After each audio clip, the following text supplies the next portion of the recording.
and welcome back to the Doctoral Diaries. My name is Vic, and if you've been following me for about a year, I'm about to start my second year as a PhD student studying political science at the University of Toronto.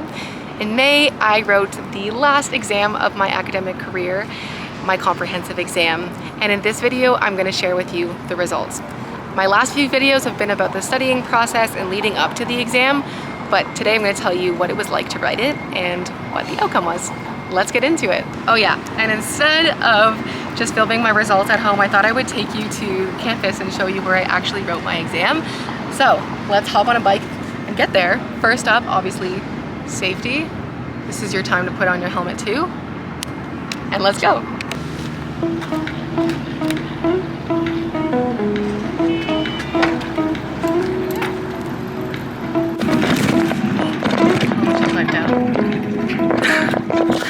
That should be bad. It should be gnarly.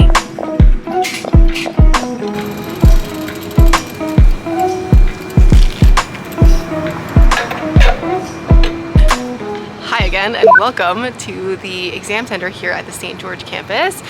If you are familiar with 255 McCall Street, I am so sorry. It's a pretty building actually, but this is where all of the undergraduate in-person exams take place and a couple of other evaluations that happen at U of T. But it's also where the Accommodated Testing Services Center is, and this is exactly where I wrote my comp exam on May 15th. For students who have letters of accommodation and are registered with the Accessibility Learning Services, this is where they can get exams or tests done in accordance with their accommodation needs, and I coordinated with a bunch of people to be able to write my exam here instead of writing it with my cohort back in my department. So let's go inside and talk about what that was like. Howdy. So this is not the exam center, but I reached out to ATS. I wish it was, imagine. Oh my gosh. I reached out to ATS and they had basically said that for privacy reasons it's best if I did not film there, and so I wanted to respect that and I did not, but I still wanted to tell you about actual exam day and what happened. So I'm telling you this actually not from my house, so I'm still keeping the rules. On exam day, my exam was set to start at 10 a.m. and I arrived there at about 9 a.m. I took the subway into the city with Sam's mom, my partner's mom, and that was lovely. It helped really calm my nerves. When I got there, I was just trying to kind of obviously find where I was going, but really resetting my nervous system by doing some meditation. My phone was off, put away in a locker. And then about 15 minutes before my exam start time, an ATS team member acquainted me with everything, told me what my accommodations would be and how I could go about exercising them.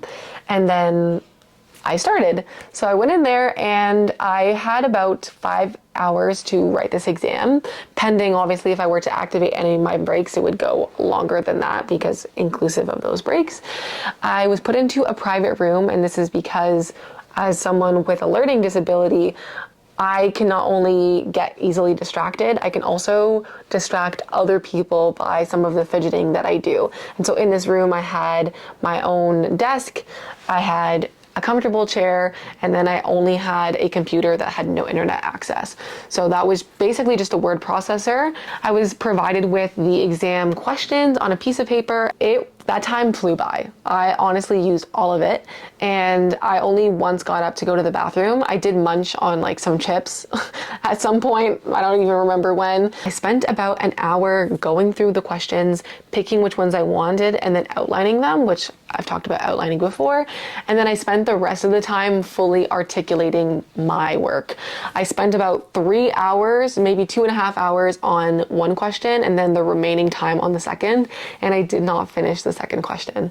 I wrote a lot of it, and I had created a fully complete outline with pretty full sentences, so I was able to attach that and submit it, because again, it's not that I didn't know these things, it was just genuinely a time constraint. It's meant to be like such a time sensitive and pressing exam. Anyways, after the exam was complete, I had to go to the front desk and we printed my full submission, and it ended up being 26 pages single spaced. A lot of stuff happened and I had to write it all, and then because it was being like physically submitted to my department, I had to signature that A, I had seen that this was printed, B, that I had actually looked at the order and everything was in the correct placement. So there was just a lot of technical pieces, and then by the time I left, it was like probably like 4 o'clock, something like that, maybe 5. When I finally got back onto my phone, I contacted everybody and everyone was like, why did it take so long? And I was like, I don't know. Like, I'd never done it before. I didn't really anticipate the timeline. I just wanted to honestly survive. And that I did. My brother and his wife ended up having me over for some chicken wings. Sam transferred me money to go get crumble cookies to celebrate. That was my exam day. The morning of, I could not believe that I was going to sit there for that long and write everything that I had been studying for so long. But I did it. And now let's get into the results.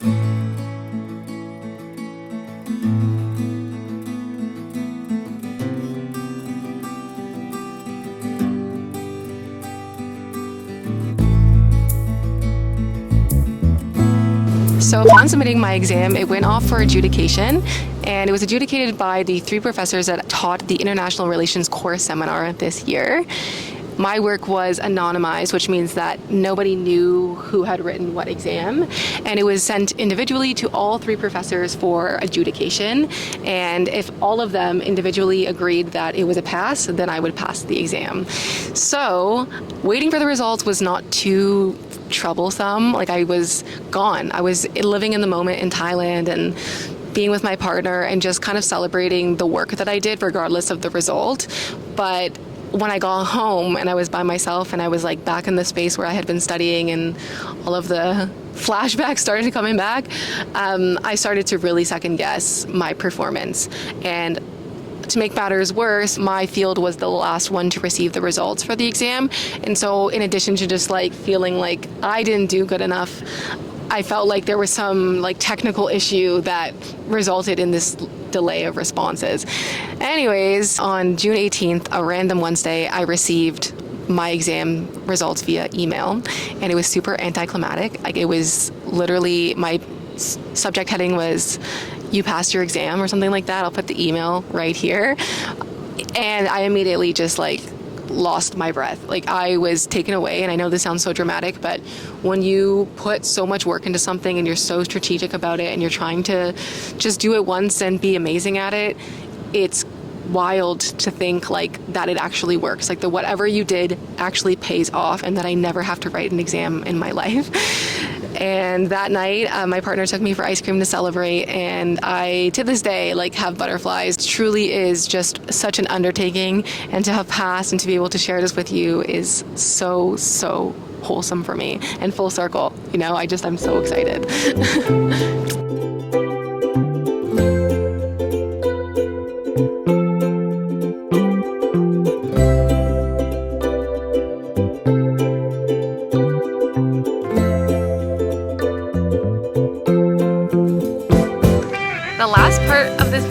The last part of this video is going to be a couple of reflections that I wanted to share. The first one is that getting accommodations was exactly what I needed to be successful on this exam. Not having pre-exam conversations with people, not being in a room with other people while we're writing in such a stressful situation, and of course not even dealing with the post-exam comparing results was really, really helpful for someone with ADHD. And that being said, getting these accommodations was not easy. There was a lot of coordination that had to be done, a lot of different people that had to be connected, and a lot of the heavy lifting is on the student to do that. And so it's something that you might need to be prepared for if you're hoping to exercise. If it is a few extra steps, I do really encourage you to do it because it does make the world of a difference. And in the future, I'd be happy to make a video about how I advocated for myself when, you know, using accommodations isn't so common in my department, or maybe at the graduate level. The second reflection is that I'm really, really proud of the way I went about studying for this exam in such a strategic manner. And I'm not saying this in a way that I kind of like did the least amount of work, but more so in the way that I truly understood what was being expected of me and what this exam is actually testing me to do. It's one thing to know the material and to overload your brain with everything, but when I really thought about what I would be writing, what the purpose of this exam even is, I was able to direct myself in a way that I had never done in any evaluation throughout my studies. And it took grade 18 to figure it out, but I'm really, really happy that I did. And I hope that in the future I can continue to share what worked for me in hopes that it might work for other people too. Time for one last reflection, and that is that only people who have done intensive exams with a lot on the line will understand what this process is like. okay? This pass was exciting for people for a couple of days in my life, and for me, I continue to marvel at what I've accomplished.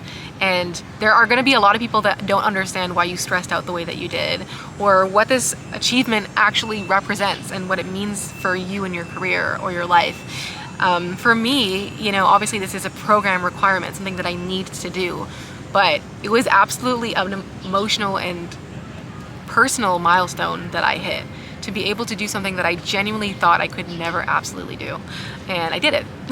There are some people out there that will never understand how challenging this is, and you know what, I don't expect them to. If you've never done it, you won't. But at the same time, don't let other people's lack of a reaction or even an adverse reaction change the way that you feel about what you've accomplished. Whether or not you passed, whether or not you finished the degree, you showed up for yourself, and it's absolutely wonderful that you did. And that's how I feel about myself. I'm so proud to have been the person that did it and the person who now lives on the other side of that scary time. Seriously spooky time, but I made it. Thank you so much for watching this video. It was an absolute pleasure to be able to share all of this with you. I hope it's not too overwhelming, but the goal was that if you're going through something like this, it doesn't have to be a comp exam. It can be something that you're working towards, or you know, your dissertation defense, or something that you know to you is going to be a journey and a half. Just know that I believe in you and it's possible. And that's why I'm uploading this to the internet, to the World Wide Web. But thank you for watching. Thank you for all of your support. Thank you to everyone who got me through this. My loved ones, my academic supports, my friends, my online community. I could not have done this without you. So cheers, be kind to yourself, be kind to others, and I will see you in my next one.